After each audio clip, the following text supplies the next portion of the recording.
termos essa conversa, governador, com o senhor aqui como nosso convidado especial nessa manhã, com toda essa turma de servidores públicos, pessoas envolvidas com as questões públicas e os apoiadores do CLP, que evidentemente estão muito preocupados aí com o futuro do país. Então, governador, muito bom dia e bem-vindo ao Café do CLP. Felipe, muito obrigado pelo convite, obrigado a você especialmente, a CLP, aos seus colaboradores e aos que estão aqui participando dessa live. Bom dia a todos, estou à disposição. Muito obrigado. Governador, vamos começar com as boas notícias, né? São Paulo vem avançando bastante com a questão da vacina e hoje parece que temos uma nova marca importante no ritmo de vacinação. O senhor poderia contar como é que São Paulo está perante ao Brasil e perante o número de pessoas que estamos conseguindo vacinar no estado de São Paulo? Felipe, a notícia é boa, de fato. Nós temos mais de 11 milhões já vacinados aqui no estado de São Paulo. É o estado que, numericamente, tem o maior número de pessoas vacinadas, tanto na primeira dose quanto na segunda dose.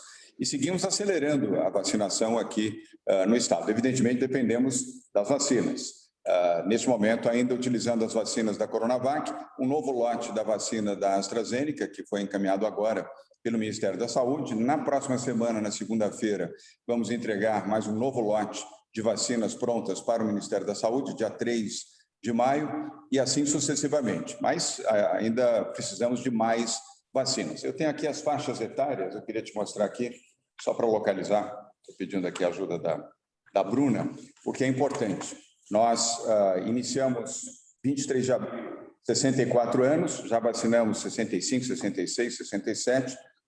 Dia 29, 63 anos. Depois, a partir do dia 6 de maio, 60, 61 e 62 anos. E a boa notícia, a turma dos 50, agora em maio, começa a ser vacinado também. Fora todos aqueles que com síndrome de Down, pacientes renais em diálise, transplantados imunossuprimidos, que também começarão a ser vacinados a partir do dia 10 de maio. O sistema aqui, o PEI, o Programa Estadual de Imunização, Felipe, é muito bem organizado, funciona muito bem. E é um processo histórico. Nós só, vamos dizer assim, turbinamos mais neste período. Mas ele tem uma história bastante boa no SUS, a obediência ao SUS, Sistema Único de Saúde, nos últimos 20 anos. E funciona e opera bastante bem. Se tivéssemos vacinas, a capacidade vacinal de São Paulo é de 1 milhão de pessoas por dia. Tamanha a estrutura que nós temos aqui, são 5 mil pontos de vacinação neste momento em operação. Podem chegar até 7 mil pontos de vacinação, mas ainda enfrentamos a dificuldade de não termos vacinas suficientes. Mas vamos avançando, vamos olhar aqui pelo meio copo cheio, estamos avançando bem, e recomendando às pessoas que tomam a primeira dose para que não esqueçam de agendar a segunda dose. Parece incrível, mas 200 mil pessoas esqueceram de tomar a segunda dose da vacina na data programada. É um número expressivo de pessoas. Então, eu alerto para quem tem avós ou pessoas que estão nessa faixa etária, lembrar que tem que tomar a segunda dose, conforme consta na sua cartelinha. E, governador, e quem esqueceu de tomar a segunda dose, essas 200 mil pessoas, o que elas devem fazer? Elas devem ir ao posto de saúde tomar a qualquer momento ou precisa entrar numa fila dos esquecidos aí para ser vacinado depois, para não furar a fila do ritmo como as coisas estão indo? Não, ela pode. A orientação dos cientistas, dos médicos, Felipe, é de que ela pode se vacinar no posto de saúde mais próximo da sua casa ou do seu ambiente onde ela vive ou onde ela trabalha e fazer a sua vacinação normal, nunca esquecendo de levar a sua cartela da vacinação. Mesmo que ela fique preocupada, bom, eu passei 4 dias, 5 dias, 6 dias, 7 dias, mesmo assim a orientação dos médicos, repito, eu sigo aquilo que eles nos orientam, é fazer a vacinação, mesmo com a data ultrapassada daquele limite. Fazer a vacinação da segunda dose da vacina, seja a vacina do Butantan, seja a AstraZeneca. Agora, governador, para ficar aqui no âmbito da vacina ainda, esse esforço extraordinário que o Estado de São Paulo está fazendo para vacinar as pessoas, por outro lado, é triste cada vez que nós relaxamos um pouco a nossa bandeira, começa a ter lotação em bar, em coisas, é inacreditável. Como é que nós vamos fazer para aumentar essa conscientização das pessoas para nós não termos uma terceira onda? Porque se as pessoas começam a aglomerar de novo, esse é um grande problema. O que o governo do Estado de São Paulo está fazendo nesse sentido para aumentar essa conscientização e evitar que esse tipo de coisa ocorra e possa provocar uma terceira onda mais à frente? Felipe, são dois movimentos. Primeiro, mais vacinas. Quanto mais vacinas e mais pessoas vacinadas, mais pessoas imunizadas e protegidas nós teremos em São Paulo e no Brasil. Hoje, no Brasil, de cada 10 pessoas vacinadas, 8 estão recebendo a vacina do Butantan no braço. Em relação à conscientização, campanhas, é o que nós temos feito. Aliás, nós e a Prefeitura da capital de São Paulo temos feito campanha em rádio e televisão e também nas redes sociais, para que as pessoas não se aglomerem. E uma ação coercitiva de vigilância sanitária, montamos uma força-tarefa, tem 45 dias que essa força-tarefa foi montada, aqui em São Paulo, com a Polícia Militar, Polícia Civil, Corpo de Bombeiros, com o PROCON, e também com a vigilância sanitária e com cada município, especialmente aqui na capital de São Paulo, igualmente com a GCM, a Guarda Civil Metropolitana, e a vigilância sanitária municipal. A nível do estado de São Paulo, você e os que estão nos acompanhando aqui vão se surpreender o número de eventos que foram fechados, porque, evidentemente, irregulares na aglomeração de pessoas e mais irregularidades, porque aglomerações em locais fechados, sem ventilação, muitos locais não autorizados, sem autorização do Corpo de Bombeiros para o funcionamento, consumo de bebida falsificada, de drogas e até de cassinos. Foram 268 eventos fechados e multados e estabelecimentos lacrados, fora aqueles que receberam advertências da Vigilância Sanitária e também do PROCON aqui em São Paulo. Isso num prazo de 6 semanas. É um absurdo, realmente, como você colocou, as pessoas participarem do funk da morte, do baile da morte, da festa da morte, da música da morte. Eu não consigo compreender como pessoas podem frequentar um ambiente como esse e ainda vão sem máscaras, Felipe. Ainda que fossem com máscaras, já seria condenável, já seria proibido, já seria inadequado. Mas ainda vão sem máscaras nesses ambientes. É surpreendente, as pessoas como se a morte vem a mim. Olha, eu quero morrer, eu quero que a minha família morra, eu quero que os meus amigos morram, logo eu vou participar de um evento. É a falta completa de consciência, mas muito por influência, Felipe. Eu não quero aqui politizar a resposta, mas muito por uma influência nociva, negativa do governo federal e do presidente da República, um presidente que não usa máscaras, que faz aglomerações, que qualifica a pandemia de gripezinha, resfriadozinho, que chama de covardes as pessoas que ficam em casa se protegendo, chama de maricas as pessoas que usam máscara, que o seu ex-ministro da Saúde ontem foi flagrado num shopping em Manaus, sorrindo, sem máscara, passeando num shopping center.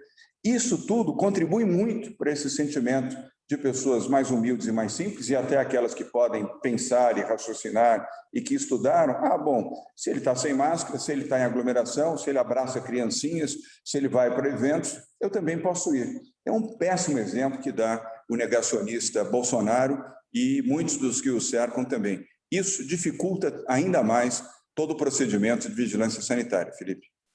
Esperamos que essa CPI da Covid coloque o devido pingo nos is da responsabilização por essas atitudes levianas que prejudicaram demais o Brasil e aceleraram essa onda que nós tivemos, né, logo após Ano Novo e Carnaval, muito por causa do mau exemplo.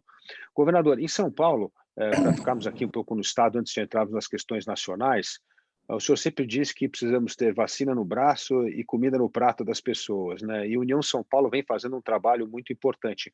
Como está sendo o esforço do governo do estado com a sociedade civil nesse combate à miséria? Uma miséria num país que 20 milhões de pessoas voltaram à miséria, é um absurdo total. Regredimos praticamente a década de 80. Como é que São Paulo está se mobilizando em parceria com a sociedade civil para resolver essa questão tão grave no campo social?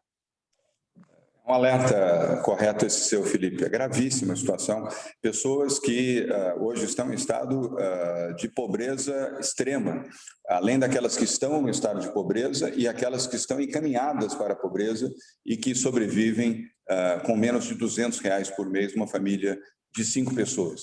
Neste universo, no Brasil, já são mais de 25 milhões de pessoas entre desempregados, desalentados, miseráveis, pessoas que não conseguem sequer se alimentar. É muito grave e você tem razão, nós regredimos 40 anos. Aliás, o Brasil regrediu em tudo.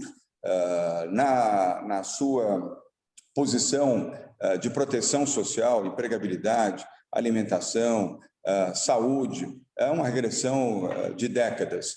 Na educação, perdemos uma década e temos o risco de avançar ainda mais para trás pela falta de programas de educação adequada ao país. Perguntar aqui para todos que estão nos assistindo agora, rapidamente, qual é o nome do ministro da Educação? Quase ninguém ou ninguém vai lembrar do nome, que é tão inexpressivo, tão incapaz, que você não lembra sequer o nome do ministro da Educação.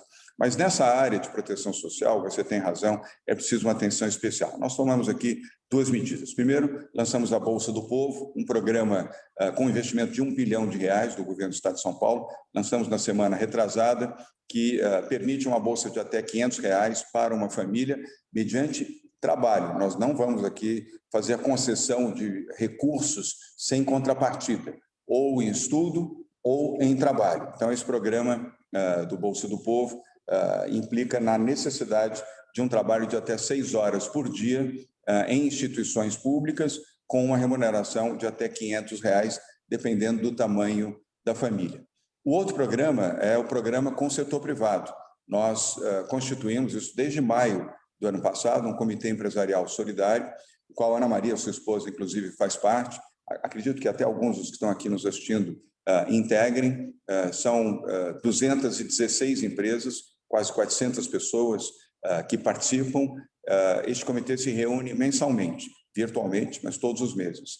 Nós já conseguimos, com a ajuda do setor privado, uma quantia fabulosa, R$1,977 bilhão, Felipe, em doações, com alimentos, respiradores, monitores, produtos, insumos para a saúde e até para a merenda escolar. Foram diferentes campos de atuação, incluindo a nova fábrica de vacinas do Butantan. Fábrica esta que fisicamente ela já está pronta, R$186 milhões de investimento privado, deste total de R$1,977 bilhão, R$186 milhões estão sendo investidos nessa nova fábrica do Butantan, que fica nas instalações, no grande terreno do Butantan, ali ao lado da Universidade de São Paulo. A fábrica, fisicamente, repito, está pronta, ela está agora, nesse momento, recebendo os equipamentos de ar-condicionado, hidráulica, elétrica e elevadores. A obra estará concluída já no início de outubro. Outubro e novembro chegam os equipamentos da China, dos Estados Unidos e da Grã-Bretanha para a produção da vacina, a Coronavac, a vacina do Butantan, e as primeiras doses, Felipe, os que nos acompanham aqui nessa live, já serão produzidas na segunda quinzena de dezembro, integralmente feitas aqui no Brasil, sem necessidade da importação dos insumos, que hoje, como sabem, vêm da China. Ao lado disso, temos uma segunda vacina, que é a Butanvac, outra boa notícia. Registramos na última sexta-feira, na Anvisa, o protocolo para a testagem dessa vacina. Como ela segue os mesmos princípios, Felipe, da vacina contra a gripe, contra a influenza, do qual o Butantan é o único produtor aqui no Brasil e o maior produtor do Hemisfério Sul. Só aqui no Brasil estamos entregando 82 milhões de doses da vacina. Aliás, já entregamos para o Ministério da Saúde essa mesma vacina que você e todos estão recebendo contra a gripe neste momento. O princípio da Butanvac é o mesmo, utilizando inclusive os ovos, o vírus inativo. O Butantan, aliás, é o maior, um detalhe aqui curioso, é o maior consumidor de ovos do Brasil.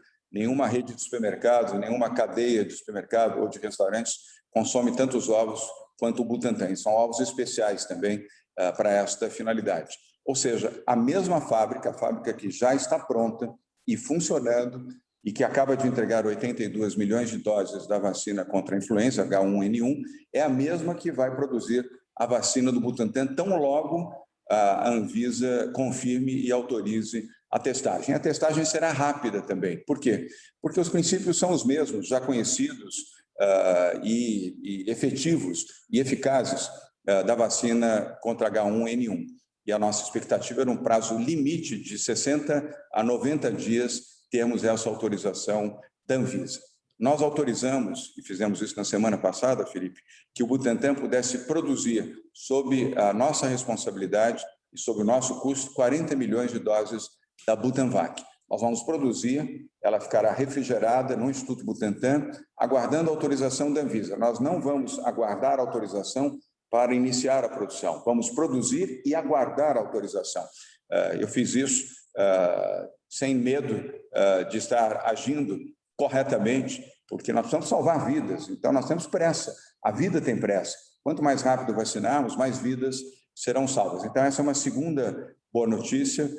Além da produção, a partir de dezembro, da vacina aqui no Brasil, da vacina do Butantan, a Butanvac começará a ser produzida agora, já no final de maio, início de junho, já estaremos iniciando a produção de 40 milhões de doses. Então, logo, repito, a Anvisa autorize a testagem, que será rápida, no limite de 90 dias, as vacinas estarão prontas para serem distribuídas e imunizarmos os brasileiros. Governador, então, sim, estamos bem equipados com uma boa perspectiva em relação à vacina, temos esse movimento importante do União São Paulo em torno de acolher as pessoas mais miseráveis do Estado, e falta uma terceira ponta para fecharmos a nossa conversa sobre o Estado de São Paulo, é a retomada do crescimento econômico, né? A pandemia, além de levar 20 milhões de pessoas de volta à miséria, acabou gerando a falência, muitos negócios acabaram quebrando, empregos foram dilacerados. O que o Estado de São Paulo está fazendo para essa retomada do crescimento econômico, e principalmente em duas áreas, nessa área, evidentemente, do comércio e serviço, que é um dos carros-chefes hoje da economia paulista, mas como também nas obras de infraestrutura, que é outro setor tão importante para a geração de emprego e também para o aumento da produtividade da economia paulista.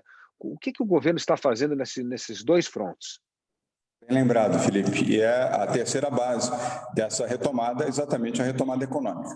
Nós desenvolvemos um programa que chama-se Retomada 21-22, Reset 21-22, que ele está sendo levado também em encontros virtuais com investidores internacionais, sob o comando do Henrique Meirelles, nosso secretário da Fazenda, ex-ministro da Fazenda e presidente do Banco Central, do Mauro Ricardo, secretário de Orçamento do Estado de São Paulo, e da Patrícia Ellen, secretária de Desenvolvimento Econômico. E transversalmente com todas as demais áreas do governo, incluindo agricultura, economia criativa, os demais setores que compõem o governo do Estado de São Paulo. Aqui nós agimos transversalmente, temos um excelente secretariado, e todos se gostam, são amigos, não brigam entre si, um não xinga o outro, diferentemente daquilo que a gente costuma ver lá em Brasília, aqui se respeitam. As reuniões também são bem objetivas, não se fala palavrão, não se xinga ninguém, e foco naquilo que é importante. E esse programa do Reset 21-22, ele envolve, primeiro, a capacitação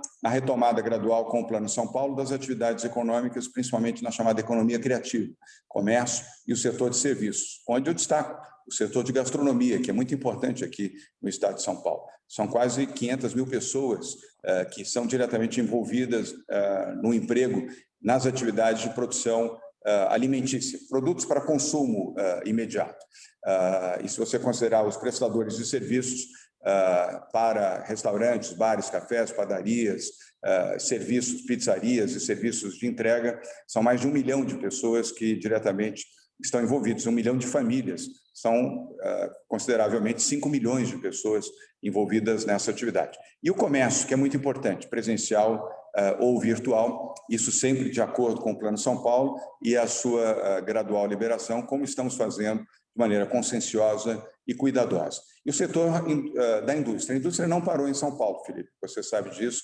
Desde o início da pandemia, nós não paramos nenhum setor industrial em São Paulo. Em nenhum momento, nem na fase emergencial, nós paramos. Por quê? Fizemos acordo com os diferentes setores da indústria em São Paulo para que mantivessem e fortalecessem os protocolos sanitários para com os seus funcionários e os seus fornecedores, e deu certo. Nós não tivemos nenhuma situação de crescimento pandêmico em áreas específicas da construção civil ou da indústria de produção de alimentos ou qualquer outra indústria de beneficiamento aqui no Estado de São Paulo. O setor industrial está de parabéns, porque seguiram a orientação e até incorporaram e valorizaram ainda mais essas medidas, levando apoio às famílias dos trabalhadores nas suas próprias casas. Então, a indústria nunca parou em São Paulo desde março do ano passado.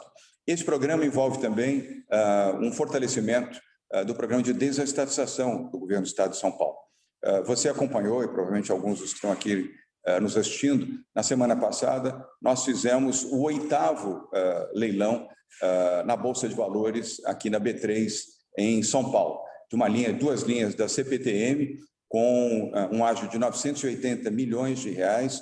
A CCR, o consórcio CCR, venceu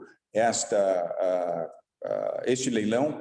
Foram quatro grupos que participaram deste leilão na Bolsa de Valores em São Paulo. No próximo dia 15 de julho, vamos fazer o leilão de 22 aeroportos aqui em São Paulo, aeroportos regionais, e até o final do ano, entre agosto e dezembro, teremos ainda mais 2 leilões, um metroviário e um rodoviário na B3.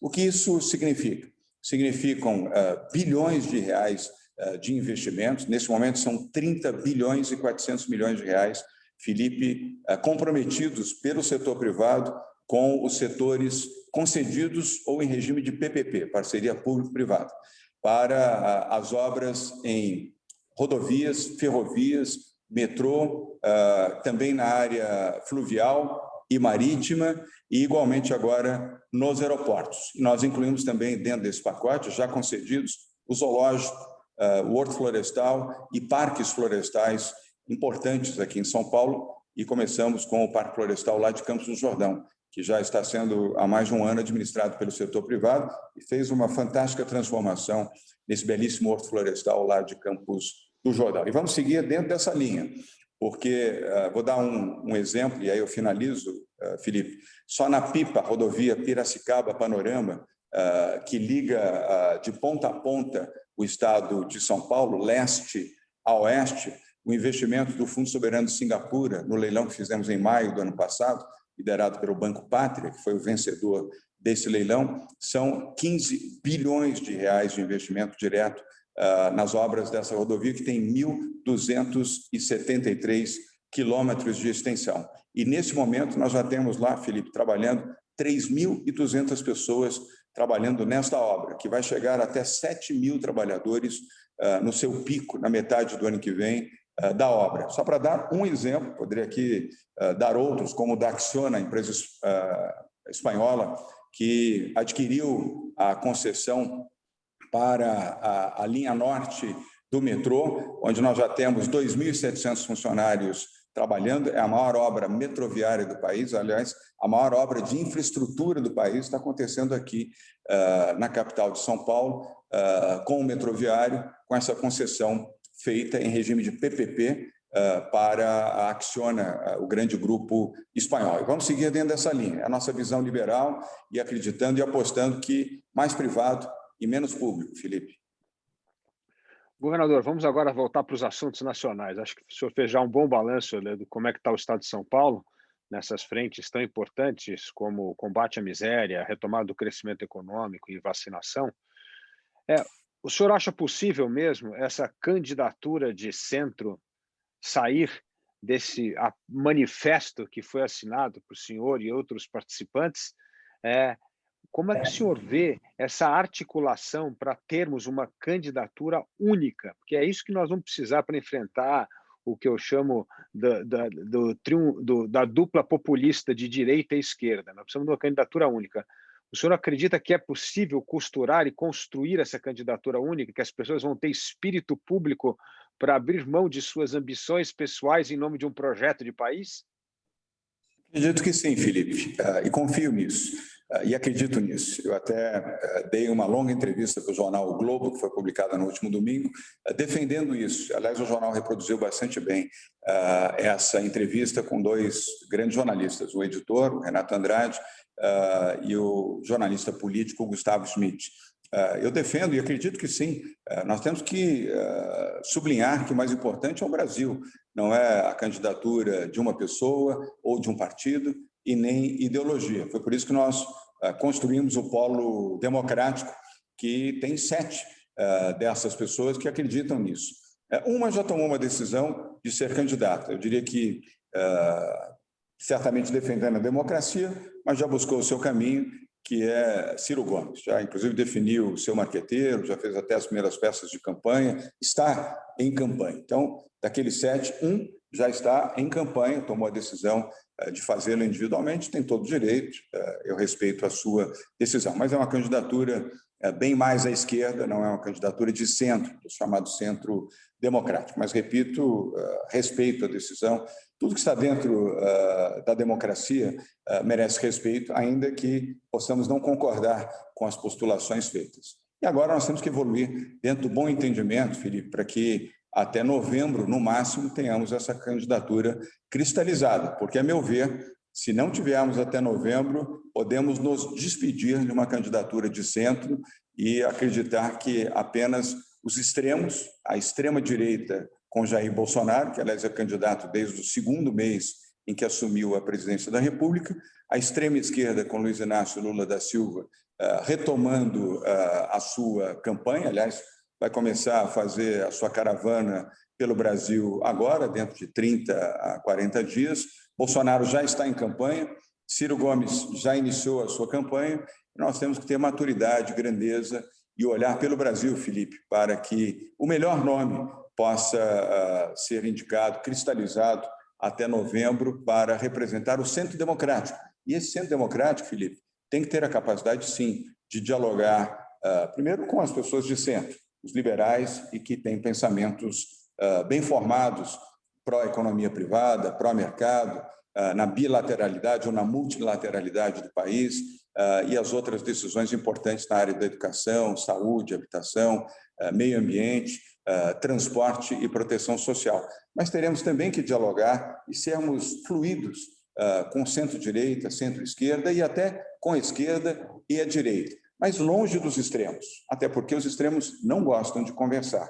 Os extremos se tocam, num certo momento, nos seus antagonismos, mas se juntam nas postulações autoritárias, onde não aceitam nenhum tipo de contestação e onde entendem que estão acima do bem e do mal e acima da lei e da justiça. Eu não acredito nisso.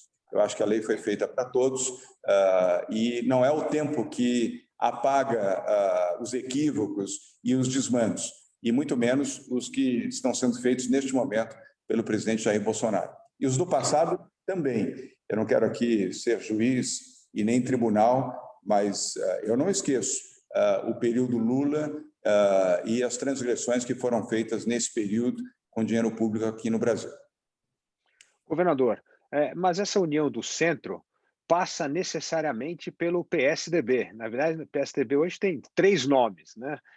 Tem o nome do senhor, o nome do governador Eduardo Leite e agora também do senador Tássio Gereissati. Portanto, a união do centro passa por essa união do PSDB. Como é que o senhor vê esse processo de prévia, se isso realmente vai acontecer a tempo de unir? Porque, como o senhor disse, essa prévia tem um resultado provavelmente em outubro, né, dentro do PSDB, pelo menos é o que foi anunciado, e nós precisamos ter esse nome em novembro. Então, além de costurar a candidatura dentro do partido, precisa estar costurando com os outros postulantes. Como é que o senhor vê primeiro o processo do PSDB e depois como fazer essa costura dentro do partido e também fora, com os outros presidenciáveis? Felipe, eu estava brincando aqui, estava sinalizando. São 4 candidaturas. Tem o Arthur Virgílio também. É verdade. O Arthur Virgílio, ex-prefeito de Manaus, ex-senador da República, uma boa pessoa também. São todos ótimos candidatos. Eduardo Leite, um jovem promissor, governador do estado do Rio Grande do Sul. Tássio Gereissati, com seus cabelinhos brancos, uma figura respeitadíssima no Senado Federal, ex-governador, ex-deputado federal, assim como Arthur Virgílio, foi um grande senador da República e foi, até recentemente, prefeito da capital do estado do Amazonas. E temos o nosso nome também. Isso faz parte eu diria, da trajetória urbana, Felipe. Sempre foi assim, nos momentos passados, com o Serra, com Aécio e com Geraldo Alckmin. Estamos falando aqui apenas de presidência da República. Nunca houve uma definição clara, objetiva e determinada de que Geraldo, quando foi candidato por 2 vezes, José Serra, quando foi candidato também por 2 vezes, e Aécio Neves, quando foi candidato, nada foi fácil, nada foi tão linear e tão objetivamente definido dentro do PSDB. É um pouco a tradição, boa ou má, é uma tradição democrática do PSDB, às vezes um pouco lenta, eu reconheço, mas essa é a tradição. E lembrando que aqui em São Paulo, as duas únicas prévias que foram feitas recentemente no Brasil, eu participei em 2016, aqui em São Paulo, para a Prefeitura da capital. Eu era filiado, como sou, desde 2001 do PSDB. 15 anos depois, tomei a decisão de disputar uma eleição, mas tinha que seguir as prévias, democraticamente, e eu fui e participei. E vencemos as prévias, e com bons candidatos nas prévias. Lembrando que Bruno Covas disputou e perdeu, e depois eu o convidei para ser nosso vice, e ganhamos as eleições no primeiro turno, aqui na capital de São Paulo. Zé Aníbal, senador suplente da República, ex-presidente do PSDB, ex-deputado federal, uma figura formidavelmente bem capacitada. André Matarazzo, também ex-ministro, ex-embaixador, ex-presidente estatal, uma figura ótima, e vereador também na capital de São Paulo, se preparou muito. E o Ricardo Trípoli, tinha 8 mandatos como deputado, foi presidente da Assembleia Legislativa do Estado de São Paulo. Portanto, disputei com outros 4 grandes nomes as prévias aqui em São Paulo, não sendo alguém organicamente do PSDB. E elas foram feitas, foram bem construídas as prévias, e nós vencemos. E, principalmente, eu queria levantar um ponto aqui significativo, Felipe. É voto a voto. Não tem voto de colegiado ou alguém que possa ter um voto maior ou melhor ou mais significativo do que os outros. Hoje eu li uma matéria no Globo dizendo que há aqueles que advogam que senadores e deputados devam ter um peso diferenciado nas prévias do PSDB. Eu dou risada para isso, porque isso é antidemocracia. Se nós temos 1,5 milhão de filiados no PSDB, nós temos que garantir que 1,5 milhão tenham o direito de votar, exatamente como na eleição. O seu voto, Felipe, o meu voto, assim como da pessoa que cuida do seu jardim, ou de um cobrador de ônibus, ou de uma pessoa que está desempregada, o voto é igual, é o mesmo voto. Não tem voto mais importante e mais significativo, mesmo daqueles que têm o mandato. É como se você imaginasse que numa eleição, um senador da República, quando fosse votar, o seu voto valesse 10 e uma pessoa que sem mandato, o seu voto valesse 1. Eu não sei onde foram buscar essa inspiração de democracia. Provavelmente na Rússia, na Bielorrússia ou em Cuba, porque eu não conheço democracia onde o voto de cada pessoa seja absolutamente igual. E só para concluir, em 2018 participei de prévias também aqui em São Paulo, democraticamente construídas. Você mesmo participou delas, e elas foram bem construídas, não separaram, não dividiram, não machucaram, não houve agressão entre os candidatos. Vencemos as prévias e depois vencemos as eleições também para o governo do Estado, onde estou nesse momento como governador eleito do Estado de São Paulo. Portanto, as prévias são boas, unem, promovem, ampliam o debate, desde que feitas democraticamente.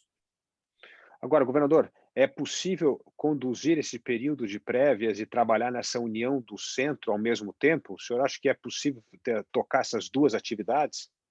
Boa pergunta, Felipe. Acredito que sim, pelo bom entendimento entre os nomes que ali estão.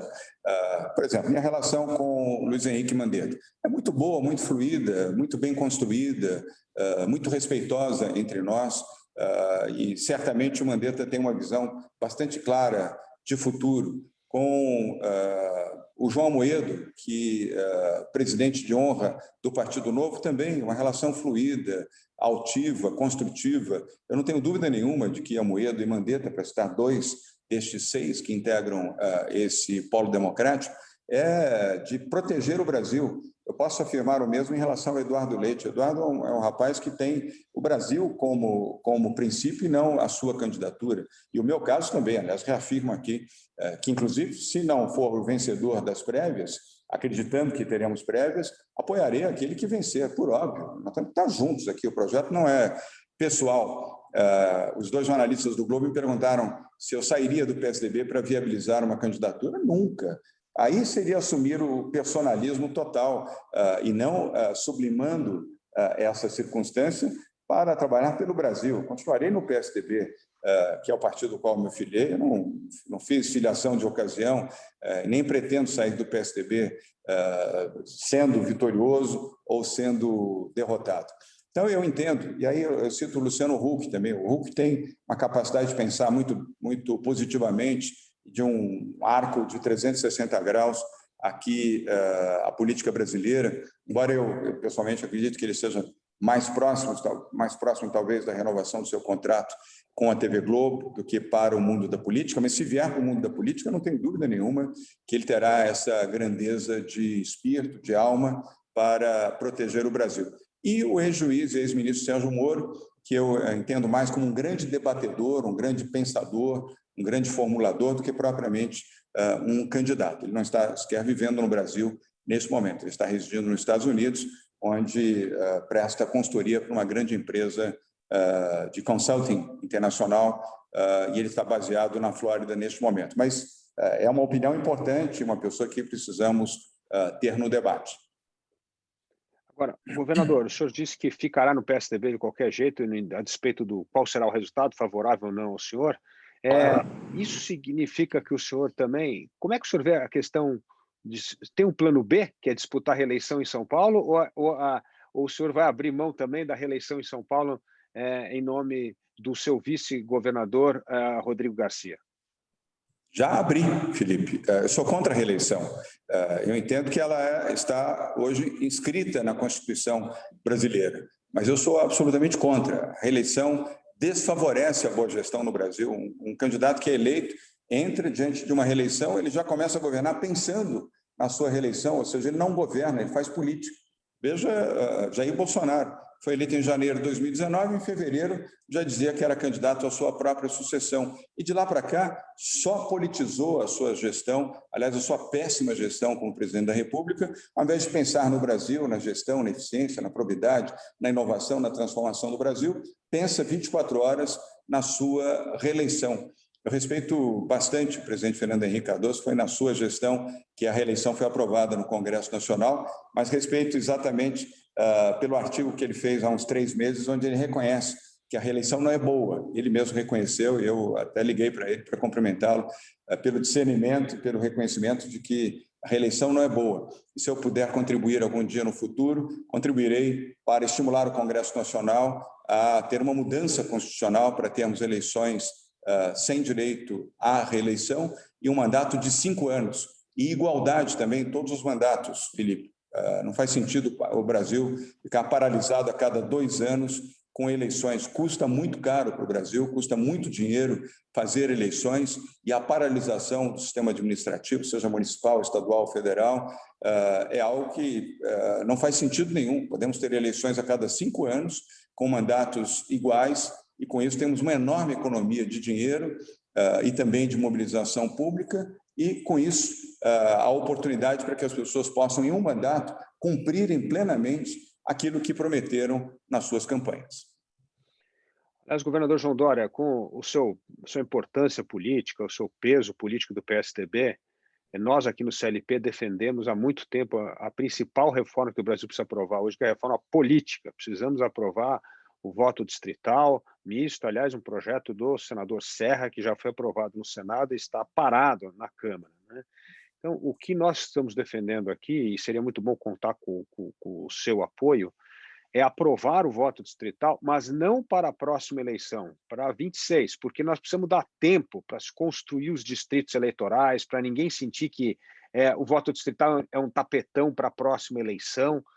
Então, nós aqui do CLP todos pedimos muito o seu empenho com a bancada do PSDB para nós empurrarmos essa pauta que continua parada, estagnada e causa um enorme prejuízo ao Brasil, porque parte desse caos do sistema político eleitoral é fruto dos incentivos do sistema eleitoral, né? Nós precisamos atacar esse problema. Então, nós gostaríamos muito de contar com o seu apoio nessa questão tão importante para o Brasil. Pode contar, Felipe, e é correto, esse é o movimento correto. E com o tempo também que você falou para 2026, para que não haja nenhuma acusação ou interpretação de casuísmo ou objetivo de beneficiar este ou aquele partido, esta ou aquela pessoa. Nós temos que trabalhar por isso. É uma reforma corajosa, a reforma política, difícil, mas ela é importante. Eu acredito que o novo presidente da República, esperando que não seja nenhum dos extremos que temos neste momento e do semi-extremo que já se apresentou, que alguém que eleito possa logo no início do seu mandato propor ao Congresso Nacional uma reforma política, porque também, se não o fizer no início do mandato, não fará depois. Você sabe disso, as forças se aglutinam, se autoprotegem e não vão discutir a reforma política fundamental para o país. Não faz sentido o Brasil ter 32 partidos políticos, ter eleições a cada 2 anos e uma série de outros equívocos, e não ter o voto distrital como um princípio básico de vincular um candidato, sobretudo eleito como deputado, às necessidades reais da região, da cidade e do povo que o elegeu. Conte comigo nessa luta. Muito obrigado, governador. Governador, para vencer essa dupla do populismo de direita e esquerda, o centro precisa de um rosto, de uma união dos partidos e, principalmente, de propostas. E propostas que resgatem a esperança no Brasil. O Brasil perdeu a sua esperança, né? Como o senhor vê esse tom do discurso? Qual é o discurso da esperança que pode unir o centro? É o discurso da vida e do emprego, neste momento. Da vida para proteger as pessoas. Nós estamos quase chegando a 400 mil mortes aqui no Brasil pela Covid-19, Felipe. Uma tragédia sem tamanho, uma tragédia da história do país desde o seu descobrimento. E ainda teremos mais mortes. Até o final do ano, cientistas da Universidade de São Paulo estimam que poderemos chegar a 600 mil mortos. É uma tragédia inominável. Nós não temos... Todos aqui têm algum parente, algum amigo, algum vizinho que faleceu de Covid. Portanto, todas as pessoas que estão aqui nos acompanhando nesse momento estão entristecidas. E é difícil uma pessoa entristecida recuperar a sua esperança, o seu bom humor, a sua altivez pela quantidade de notícias tristes que já recebeu e, infelizmente, que ainda vamos receber. Então, saúde é prioridade, vacinas para garantir aos brasileiros a imunização necessária para esta segunda onda da pandemia da Covid-19 e, eventualmente, para outras que possam vir adiante, ou mesmo a vacinação necessária, como fazemos para H1N1 todos os anos no início do ano. Garantir qualidade de saúde e vida para as pessoas. Sem existência, não há economia. E no plano da economia, garantir emprego, a empregabilidade, com investimentos, com fortes investimentos, privados principalmente, em todos os setores da economia, a começar de infraestrutura, como nós já tratamos aqui, abrir o país na sua multilateralidade para investidores internacionais, facilitando e agilizando o ingresso desses investimentos, marcos jurídicos corretos, plenos, agilidade de procedimentos, um fast track program para que esses investidores se sintam protegidos, amparados na velocidade que desejam para que seus investimentos sejam materializados.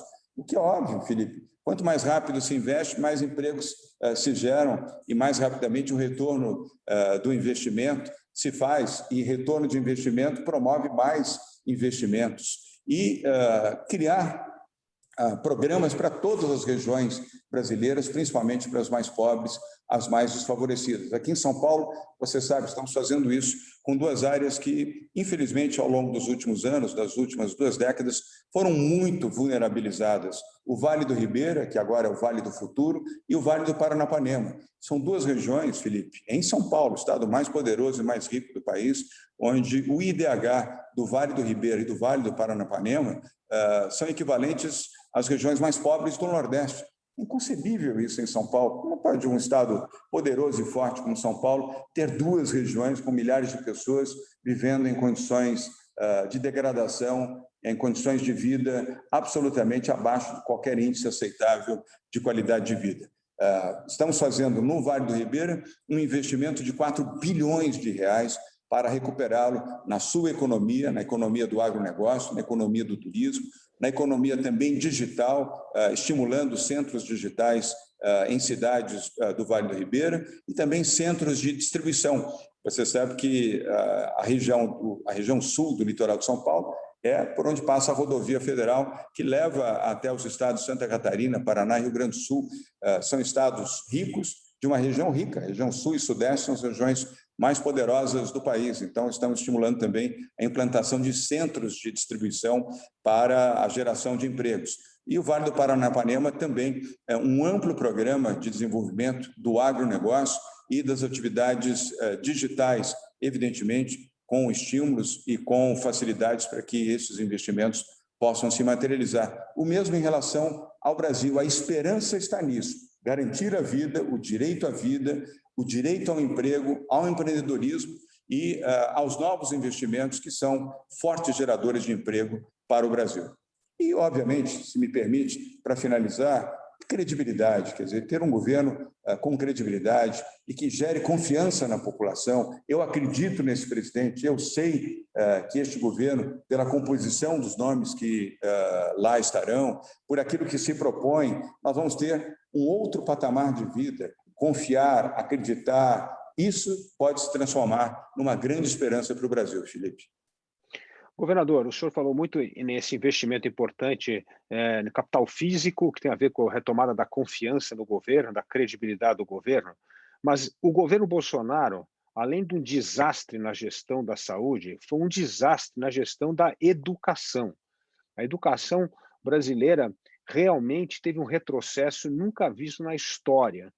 E pior, no momento em que essa curva da demografia termina no Brasil, a única forma do Brasil recuperar a sua competitividade internacional é aumento da produtividade.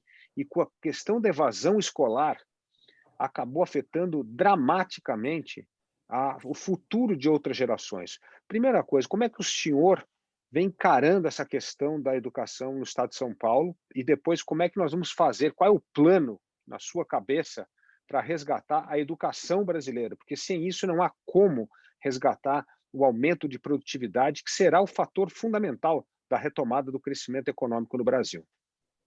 E vou responder uma importante pergunta sobre educação. Só queria fazer a combinação com você aqui do tempo, que eu tenho uma outra live às 10h30, são 10h21, você ainda comentou que temos uns minutos. Última pergunta e nós vamos fazer então o encerramento. Nós regredimos 10 anos, Felipe. Neste momento, 10 anos. É possível que até o final deste incompetente governo Bolsonaro, negacionista, genocida, que simplesmente abandonou a educação, pode ser que esses 10 anos se transformem em 15 anos. Um desastre. Um país com 4 ministros da educação e uma regressão completa de todos os princípios de evolução que nós tínhamos tido até o presente momento, mesmo nos governos, eu diria, nem sempre plenamente democráticos que tivemos recentemente. Até nesse período nós conseguimos evoluir na educação. Justiça seja feita aqui ao Fernando Haddad, que foi meu adversário e eu venci na Prefeitura de São Paulo, mas ele fez um bom trabalho como ministro da Educação no governo Lula. No governo do presidente Temer, o Rocieli Soares fez um extraordinário trabalho como ministro da Educação, tão extraordinário que eu o convidei para ser secretário de Educação aqui no estado de São Paulo. E, Felipe, não fossem os estados, e aí eu não qualifico apenas São Paulo, vários estados brasileiros, eu destaco aqui o estado do Ceará e o estado de São Paulo. São Paulo hoje é líder no IDEB, em vários setores do IDEB. Depois de ter perdido essa liderança de muitos anos, perdemos e recuperamos em 2 anos de governo, graças à boa gestão do Rocieli Soares. O Brasil, se não fossem os governadores, a situação não era 10 anos, não era uma década perdida, eram 2 décadas perdidas, Felipe. Então, nós temos que ter um procedimento correto de resgate para a educação brasileira, colocando as melhores cabeças pensantes para a elaboração de um projeto de educação que foi feito no governo Temer. Eu queria ressaltar isso. Em menos de 2 anos, o governo Temer fez e aplicou isso, e o governo Bolsonaro rasgou completamente estes compromissos e o Brasil regrediu 10 anos. Olha o que aconteceu com a ciência, com a pesquisa e com a tecnologia no Brasil. Nós não temos investimento em pesquisa, em ciência e tecnologia no Brasil. Simplesmente Bolsonaro destruiu todos os processos, aliás, demitiu os principais líderes, os que comandavam instituições públicas federais na área de ciência e pesquisa, os demitiu e colocou ali, eu não tenho nada contra coronéis nem generais, mas colocou generais e coronéis aposentados que nada entendem de tecnologia, de inovação e de pesquisa para o comando desses órgãos. Ao contrário, aqui em São Paulo, nós estamos investindo R$1 bilhão em pesquisa e tecnologia, e ontem tivemos a reunião do Conselho de Ciência e Tecnologia, conselho este presidido pelo Marco Antônio Zago, que comanda toda essa área de ciência e tecnologia aqui na FAPESP, em São Paulo, e foi reitor da Universidade de São Paulo. Nós estamos no caminho oposto, investindo na educação, investindo no ensino técnico, apoiando a autonomia das universidades de São Paulo, que são as melhores do país, e apoiando a ciência e a inovação com novos investimentos. Governador João Dória, muito obrigado pela sua participação aqui no Café do CLP. Votos aí de força para que esse centro se una, que o Brasil consiga ter uma real candidatura competitiva, capaz de vencer o populismo de direita e esquerda e colocar o Brasil de novo na retomada do crescimento, da renda, do emprego, e salvar vidas, como o senhor bem colocou, e da educação.